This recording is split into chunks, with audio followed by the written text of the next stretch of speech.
Okay, there's a proverb that says, Proverbs 30. Look at those devil horns. Proverbs 30. There are those who are pure. Okay, it says 13, I believe. Those who are pure in their own eyes, yet are not cleansed of their filth.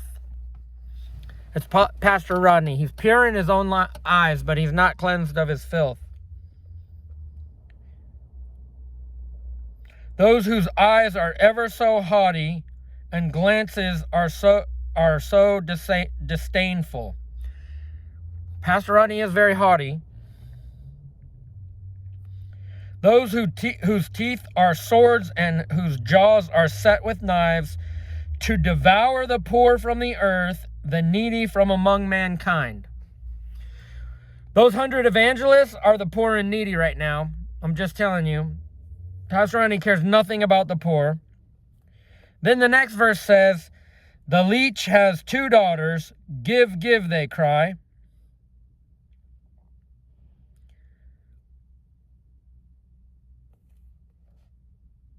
Proverbs 30:15. The leech. Pastor Rodney, the Lord told me this a long time ago when Pastor Rodney was up there teaching on giving. The Lord said, he said 2 things. He said, no one begs bread more than Pastor Rodney, because when he's up there taking up an offering, he always has some vision that he's begging money for. And teaching on giving is just an hour long. If it's an hour long teaching on giving, they call it stewardship.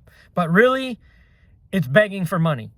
And they changed the name of it, just like they changed the word armor bearer is actually a personal servant. The prosperity gospel is actually the friendship of this world and greed gospel and food sacrifice to idols gospel, but they call it the prosperity gospel. The leech has 2 daughters. Give, give, they say. Well, those are the leech, the daughters of the leech who are saying give, give. Well, they changed that around to say those are the people who are walking in prosperity. I'm just saying they changed the words around so that it's confusing. They're feeding you a different gospel, and it throws you into confusion. It's the love of money. So basically they call the love of money and greed prosperity. Idol worship, especially idol worship that's hidden in the heart, prosperity.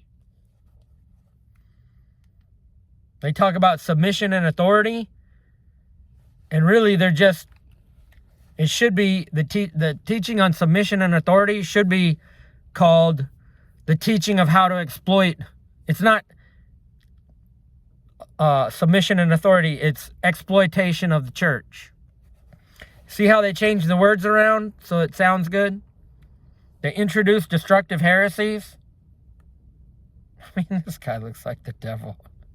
In this particular picture, he has the flames of hell behind him, too. Look at that, dude.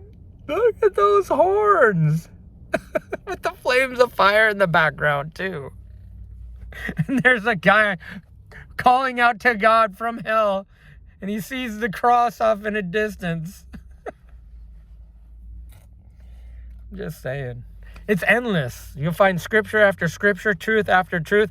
And all these people are handed over to a powerful delusion because they love not the truth. They didn't love Jesus, because Jesus is the way, the truth, and the life. They didn't love Jesus. They loved not the truth, yet delighted in wickedness. So God handed them over to a powerful delusion that they'll believe the lie, that all will be condemned who believe the lie. 2 Thessalonians. You read the whole chapter, you'll find it. They loved not the truth. They loved not Jesus, yet delighted in wickedness. So God handed them over to a powerful delusion. That's what all the foolish virgins are. That's what all the weeds among the wheat are doing. That's what Eric and Jennifer Gagnon are headlong in that one.